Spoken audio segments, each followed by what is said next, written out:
ଦେଖନ୍ତୁ ରାସନ କାର୍ଡ଼ର ନୂଆ ନିୟମ 2026 ଆଜି ରାତିରୁ ନୂଆ ନିୟମ ଲାଗୁ ହୋଇଛି, ଯାହା ରାସନ କାର୍ଡ଼ ଧାରକଙ୍କ ପାଇଁ ବଡ଼ ଖୁସି ଖବର ମଧ୍ୟ ରହିଛି। ଯଦି ଆପଣ ଜଣେ ରାସନ କାର୍ଡ଼ ହିତାଧିକାରୀ, ପ୍ରତ୍ୟେକ ମାସ ଆପଣ ରାସନ ସାମଗ୍ରୀ ପାଉଛନ୍ତି, ତାହେଲେ ରାସନ କାର୍ଡ଼ରେ ଯେଉଁ ବଡ଼ ଘୋଷଣାଟି କରାଯାଇଛି ଆପଣମାନେ ଜାଣିବା ନିହାତି ଜରୁରୀ। ରାସନ କାର୍ଡ଼କୁ ନେଇ ସରକାରଙ୍କ ତରଫରୁ ସମୟ ସମୟରେ ନିୟମ ପରିବର୍ତ୍ତନ ହୋଇଥାଏ। ଏହି ନିୟମ ଗୁଡ଼ିକ ବିଷୟରେ ବୁଝିବା ପ୍ରତ୍ୟେକ ରାସନ କାର୍ଡ଼ ହିତାଧିକାରୀମାନଙ୍କ ପାଇଁ ରହିଛି ଗୁରୁତ୍ୱପୂର୍ଣ୍ଣ। ବେଳେବେଳେ କେନ୍ଦ୍ର ସରକାର ଏବଂ ରାଜ୍ୟ ସରକାରଙ୍କ ତରଫରୁ ଏମିତି ଘୋଷଣା କରାଯାଏ ଯେ ହିତାଧିକାରୀମାନଙ୍କର ମୁଣ୍ଡ ଖରାପ। ତ କ'ଣ କରାଯାଇଛି ରାସନ କାର୍ଡ଼ରେ ନୂଆ ପରିବର୍ତ୍ତନ, ସବୁକିଛି ଏହି ଭିଡ଼ିଓ ମାଧ୍ୟମରେ ମୁଁ ଆପଣମାନଙ୍କୁ ଗୋଟି ଗୋଟି କରି ଜଣାଇଦେବି। ସେଥିପାଇଁ ଆପଣମାନେ ଭିଡ଼ିଓଟିକୁ ବିନା ସ୍କିପ୍ରେ ଶେଷ ପର୍ଯ୍ୟନ୍ତ ଦେଖନ୍ତୁ ଆଜ୍ଞା, ଯାହାଫଳରେ ଆପଣ ଜାଣିପାରିବେ, ବୁଝିପାରିବେ। ଭିଡ଼ିଓଟିକୁ ଆରମ୍ଭ କରିବା ପୂର୍ବରୁ ଆପଣମାନଙ୍କୁ କହି ରଖିବି, ଚ୍ୟାନେଲରେ ଯଦି ନୂଆ କରି ଆପଣ ଭିଡ଼ିଓଟି ଦେଖୁଥାନ୍ତି ତାହେଲେ ଭିଡ଼ିଓକୁ ଲାଇକ୍ କରି ଚ୍ୟାନେଲକୁ ସବସ୍କ୍ରାଇବ୍ କରି ପାଖରେ ଥିବା ବେଲ୍ ଆଇକନ୍କୁ କ୍ଲିକ୍ କରିବାକୁ ଜମା ବି ଭୁଲିବେନି। କାରଣ ସରକାରଙ୍କ ତରଫରୁ ଯେଉଁ ସବୁ ନୂଆ ଯୋଜନା ଗୁଡ଼ିକ ଆସିବ, ସେହି ଯୋଜନା ଗୁଡ଼ିକର ସମ୍ପୂର୍ଣ୍ଣ ସୂଚନା, ଆବେଦନ ପ୍ରକ୍ରିୟା ଏବଂ କେନ୍ଦ୍ର ସରକାର ରାଜ୍ୟ ସରକାରଙ୍କ ଦ୍ୱାରା ଯେଉଁ ଯୋଜନା ଗୁଡ଼ିକ ପରିଚାଳିତ ହେଉଛି, ସେହି ଯୋଜନା ଗୁଡ଼ିକର ନୂଆ ନୂଆ ସୂଚନା ଏବଂ ଦେଶ ବିଦେଶର ଗୁରୁତ୍ୱପୂର୍ଣ୍ଣ ସୂଚନା ଗୁଡ଼ିକ ଏହି ଚ୍ୟାନେଲରୁ ହିଁ ଆଗ ଆପଣ ଜାଣିବାକୁ ପାଇବେ। ଦେଖନ୍ତୁ, ଭାରତର ଲକ୍ଷ ଲକ୍ଷ ପରିବାର ଦୈନନ୍ଦିନ ଜୀବନ ରାସନ କାର୍ଡ଼ ସହିତ ଜଡ଼ିତ। ଦେଖନ୍ତୁ, ଭାରତର ଲକ୍ଷ ଲକ୍ଷ ପରିବାରର ଦୈନନ୍ଦିନ ଜୀବନ ସହିତ ଜଡ଼ିତ ଏହି ରାସନ କାର୍ଡ଼। ଏହିପରି ପରିସ୍ଥିତିରେ ରାସନ କାର୍ଡ଼ ନୂଆ ନିୟମ, ରାସନ କାର୍ଡ଼ ଧାରକମାନେ ଆନନ୍ଦରେ ନାଚି ଉଠିବେ ଏହି ଖବର ଶୁଣି। ଆଜି ରାତିରେ କାର୍ଯ୍ୟକାରୀ ହୋଇଥିବା ଏକ ନୂଆ ନିୟମ ପ୍ରତ୍ୟେକ ସାଧାରଣ ଲୋକଙ୍କ ପାଇଁ ଜାଣିବା ଅତ୍ୟନ୍ତ ଗୁରୁତ୍ୱପୂର୍ଣ୍ଣ ହୋଇପଡ଼ିଛି।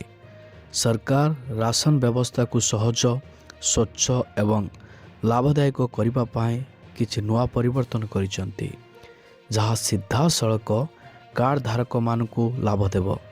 ଏହି ଭିଡ଼ିଓରେ ଆମେ ଏହି ନୂଆ ନିୟମ ଗୁଡ଼ିକ ସରଳ ଭାଷାରେ ବୁଝାଇବୁ, ଯାହାଦ୍ୱାରା ଆପଣ କୌଣସି ଦ୍ୱନ୍ଦ୍ୱରେ ରହିବେ ନାହିଁ।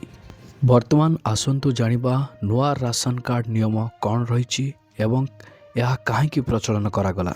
ଦେଖନ୍ତୁ, ସରକାରଙ୍କ ଲକ୍ଷ୍ୟ ହେଉଛି ଯେ କୌଣସି ଯୋଗ୍ୟ ପରିବାରର ଲୋକମାନେ ସରକାରୀ ରାସନରୁ ବଞ୍ଚିତ ନ ହୁଅନ୍ତୁ।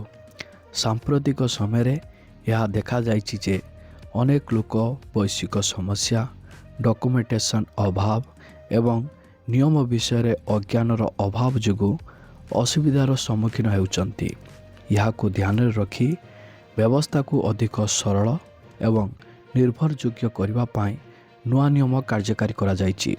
ବର୍ତ୍ତମାନ ଆସନ୍ତୁ ଜାଣିବା ଆଜି ରାତିରୁ କାର୍ଯ୍ୟକାରୀ ହେବାକୁ ଯାଉଥିବା ପ୍ରମୁଖ ପରିବର୍ତ୍ତନ ଗୁଡ଼ିକ ବିଷୟରେ। ନୂଆ ନିୟମ କାର୍ଯ୍ୟକାରୀ ହେବା ସହିତ ରାସନ କାର୍ଡ଼ ଧାରକମାନେ ଅନେକ ସ୍ତରରେ ଆଶ୍ୱସ୍ତି ପାଇବେ। ରାସନ ପାଇବା ପ୍ରକ୍ରିୟା ଏବେ ପୂର୍ବ ଅପେକ୍ଷା ବହୁତ ସହଜ ହେବ ଏବଂ ଅନାବଶ୍ୟକ ଅସୁବିଧା ହ୍ରାସ ପାଇବ। ସରକାର ସ୍ପଷ୍ଟ କରିଛନ୍ତି ଯେ ଏହି ପରିବର୍ତ୍ତନ ଗୁଡ଼ିକ ସାଧାରଣ ଲୋକଙ୍କୁ ସଶକ୍ତ କରିବା ପାଇଁ ଉଦ୍ଦିଷ୍ଟ, ସେମାନଙ୍କର ବୋଝ ବୃଦ୍ଧି କରିବା ପାଇଁ ନୁହଁ। ବର୍ତ୍ତମାନ ଆସନ୍ତୁ ଜାଣିବା EKYC ସମ୍ବନ୍ଧୀୟ ନୂଆ ଅପଡେଟ୍ କ'ଣ ସବୁ ରହିଛି। ଦେଖନ୍ତୁ, EKYC ପ୍ରକ୍ରିୟାକୁ ଏବେ ଆହୁରି ସରଳ କରାଯାଇଛି।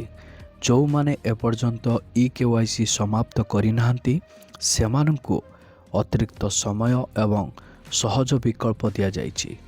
ଏହା ବୃଦ୍ଧ, ଗ୍ରାମାଞ୍ଚଳରେ ରହୁଥିବା ଏବଂ ପ୍ରଯୁକ୍ତିବିଦ୍ୟା ନଥିବା ଲୋକଙ୍କୁ ଯଥେଷ୍ଟ ଆଶ୍ୱସ୍ତି ପ୍ରଦାନ କରିବ। ନୂଆ ନିୟମ ଅନୁଯାୟୀ EKYC କେନ୍ଦ୍ର ସଂଖ୍ୟା ମଧ୍ୟ ବୃଦ୍ଧି କରାଯାଇଛି।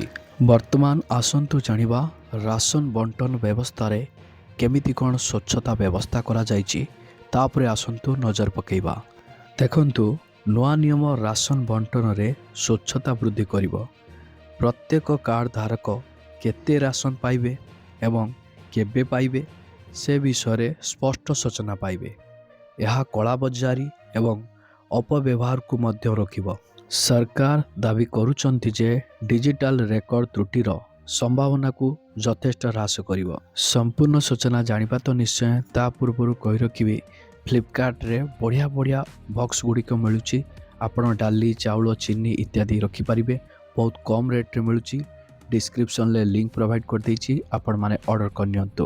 ବର୍ତ୍ତମାନ ଆସନ୍ତୁ ଜାଣିବା ୱାନ୍ ନେସନ୍ ୱାନ୍ ରାସନ୍ କାର୍ଡ଼ର ବିସ୍ତାର କେମିତି କେନ୍ଦ୍ର ସରକାରଙ୍କ ତରଫରୁ କରାଯାଇଛି। ଦେଖନ୍ତୁ, ଏବେ ଦେଶର ଯେକୌଣସି ସ୍ଥାନରୁ ରାସନ୍ ପାଇବା ପୂର୍ବ ଅପେକ୍ଷା ସହଜ ହୋଇଯିବ। କାମ ପାଇଁ ଅନ୍ୟ ରାଜ୍ୟକୁ ଯାଉଥିବା ଲୋକମାନଙ୍କୁ ଆଉ ସ୍ଥାନୀୟ ରେକର୍ଡ଼ ପାଇବାର ଆବଶ୍ୟକତା ପଡ଼ିବ ନାହିଁ। ଏହି ନିୟମ ଶ୍ରମିକ ବର୍ଗ ଏବଂ ପ୍ରବାସୀ ଶ୍ରମିକଙ୍କ ପାଇଁ ବିଶେଷ ଲାଭଦାୟକ ପ୍ରମାଣିତ ହେବ। ବର୍ତ୍ତମାନ ଆସନ୍ତୁ ଜାଣିବା କିଏ ସିଧାସଳଖ ରାସନ୍ କାର୍ଡ଼ରୁ ଲାଭ ପାଇପାରିବେ। ଦେଖନ୍ତୁ, ଏହି ନୂଆ ନିୟମଗୁଡ଼ିକ ଗରିବ ଏବଂ ମଧ୍ୟବିତ୍ତ ପରିବାରକୁ ସର୍ବାଧିକ ଲାଭ ପ୍ରଦାନ କରିବ। ସୀମିତ ଆୟ ଥିବା ଲୋକଙ୍କ ପାଇଁ ଏହି ପରିବର୍ତ୍ତନ ଏକ ଆଶ୍ୱସ୍ତି ପ୍ରମାଣିତ ହେବ। ଏହା ବ୍ୟତୀତ ମହିଳା ଏବଂ ବରିଷ୍ଠ ନାଗରିକମାନେ ମଧ୍ୟ ଏହି ନୂଆ ବ୍ୟବସ୍ଥା ମାଧ୍ୟମରେ ଅଧିକ ସହଜରେ ରାସନ୍ ପାଇପାରିବେ। ବର୍ତ୍ତମାନ ଆସନ୍ତୁ ଜାଣିବା ରାସନ୍ କାର୍ଡ଼ ଧାରକମାନେ କ'ଣ କରିବା ଉଚିତ, କ'ଣ ନ କରିବା ଉଚିତ। ଦେଖନ୍ତୁ, ନୂଆ ନିୟମ ଲାଗୁ ହେବା ପରେ କାର୍ଡ଼ଧାରୀମାନଙ୍କୁ ଭୟଭୀତ ହେବା ଆବଶ୍ୟକ ନାହିଁ। କେବଳ ନିଶ୍ଚିନ୍ତ କରନ୍ତୁ ଯେ ଆପଣମାନଙ୍କର ଆଧାର ଏବଂ ରାସନ୍ କାର୍ଡ଼ ଲିଙ୍କ ହୋଇଛି କି ନାହିଁ। ଯଦି ଆପଣଙ୍କୁ କୌଣସି ସୂଚନା ଅପଡ଼େଟ୍ କରିବାକୁ ପଡ଼ିବ, ତେବେ ସମୟ ମଧ୍ୟରେ ଆପଣମାନଙ୍କର ନିକଟସ୍ଥ ରାସନ୍ ଅଫିସ୍ କିମ୍ବା ସରକାରୀ ପୋର୍ଟାଲ ଭିଜିଟ୍ କରନ୍ତୁ। ଏହା ଭବିଷ୍ୟତରେ ଯେକୌଣସି ସମସ୍ୟାକୁ ଏଡ଼ାଇବାରେ ସାହାଯ୍ୟ କରିବ। ଯଦି ଆପଣ ଜଣେ ଯୋଗ୍ୟ ରାସନ୍ କାର୍ଡ଼ ହିତାଧିକାରୀ, ଆପଣମାନଙ୍କର ରାସନ୍ କାର୍ଡ଼ରେ ଆଧାର ଲିଙ୍କ ହୋଇଛି କି ନାହିଁ ଆପଣମାନେ ଥରେ ଚେକ୍ କରିନେବେ। ସରକାରଙ୍କ ତରଫରୁ ଯେଉଁ ରାସନ୍ କାର୍ଡ଼ ପାଇଁ ଆପ୍ଟି ଲଞ୍ଚ ହେଇଛି, ତା'ର ନାମ ରହିଛି ମେରି ରାସନ୍ 2.0। ସେଇଟାକୁ ଆପଣ ଡାଉନଲୋଡ଼୍ କରି ରାସନ୍ କାର୍ଡ଼ ସମ୍ବନ୍ଧୀୟ ସମସ୍ତ କାର୍ଯ୍ୟ ଆପଣ ଘରେ ବସିକି କରିପାରିବେ। ଯେମିତିକା ସଦସ୍ୟକୁ ଆପଣ ଯୋଡ଼ିବା, ସଦସ୍ୟକୁ ବାହାର କରିବା, କୌଣସି ରାସନ୍ ସାମଗ୍ରୀ ଆପଣମାନଙ୍କୁ ମିଳିବାକୁ ନେଇ ଯଦି କୌଣସି ସମସ୍ୟା ଥାଏ ତା'ର ଷ୍ଟାଟସ୍ ମଧ୍ୟ ଆପଣ ଦେଖିବାକୁ ପାଇବେ। ତା ସହିତ ରାସନ୍ କାର୍ଡ଼ରେ କେଉଁ କେଉଁ ନୂଆ ରାସନ୍ ସାମଗ୍ରୀ ଆଗାମୀ ଦିନରେ ମିଳିବା ପାଇଁ ଯାଉଛି ତା'ର ଅପଡ଼େଟ୍ ଆପଣ ସେଇ ଆପ୍ରୁ ହିଁ ଜାଣିବାକୁ ପାଇବେ। ବର୍ତ୍ତମାନ ଆସନ୍ତୁ ଜାଣିବା ନୂଆ ନିୟମ ବିଷୟରେ ସାଧାରଣ ଭୁଲ ଧାରଣା ଲୋକମାନଙ୍କ ମଧ୍ୟରେ କେମିତି କ'ଣ ରହିଛି। ଦେଖନ୍ତୁ, ଅନେକ ଲୋକ ଚିନ୍ତିତ ଯେ ନୂଆ ନିୟମ ଯୋଗୁଁ ରାସନ୍ କାର୍ଡ଼ ହେବ କିମ୍ବା ସେମାନଙ୍କର କାର୍ଡ଼ ବାତିଲ ହୋଇଯିବ, କିନ୍ତୁ ତାହା ନୁହଁ। ସରକାର ସ୍ପଷ୍ଟ କରିଛନ୍ତି ଯେ କୌଣସି ପରିସ୍ଥିତିରେ ଯୋଗ୍ୟ ବ୍ୟକ୍ତିମାନଙ୍କ ପାଇଁ ରାସନ୍ ବନ୍ଦ କରାଯିବ ନାହିଁ। ପରିବର୍ତ୍ତନ ଗୁଡ଼ିକ କେବଳ ପ୍ରକ୍ରିୟାକୁ ସରଳ କରିବା ପାଇଁ ଉଦ୍ଦିଷ୍ଟ। ବର୍ତ୍ତମାନ ଆସନ୍ତୁ ଜାଣିବା ରାସନ୍ କାର୍ଡ଼ରେ ଭବିଷ୍ୟତରେ କେଉଁ ନିୟମରେ ସବୁ ପରିବର୍ତ୍ତନ କରାଯାଇପାରିବ, କ'ଣ ସରକାରଙ୍କ ତରଫରୁ ଲକ୍ଷ୍ୟ ରହିଛି। ଆସନ୍ତୁ ତା ଉପରେ ନଜର ପକାଇବା। ଦେଖନ୍ତୁ, ସରକାର ଭବିଷ୍ୟତରେ ରାସନ୍ ବ୍ୟବସ୍ଥାକୁ ଅଧିକ ଡିଜିଟାଲ ଏବଂ ବ୍ୟବହାରକାରୀ ଅନୁକୂଳ କରିବାକୁ ଯୋଜନା କରୁଛନ୍ତି। ମୋବାଇଲ୍ ଆପ୍ସ ଏବଂ ଅନଲାଇନ୍ ଟ୍ରାକିଂ ଭଳି ବୈଶିଷ୍ଟ୍ୟ ଗୁଡ଼ିକ କାର୍ଡ଼ ଧାରକମାନଙ୍କୁ ସେମାନଙ୍କର ରାସନ୍ ସ୍ଥିତି ନିଜେ ତଦାରଖ କରିବାକୁ ଅନୁମତି ଦେବ। ଏହା ବିଶ୍ୱାସ ଏବଂ ସୁବିଧା ଉଭୟ ବୃଦ୍ଧି କରିବ। ଏହା ସହିତ ରାସନ୍ କାର୍ଡ଼ରେ ଆର୍ଥିକ ସହାୟତା ଦେବା ପାଇଁ ସରକାର ଯୋଜନା ମଧ୍ୟ କରୁଛନ୍ତି।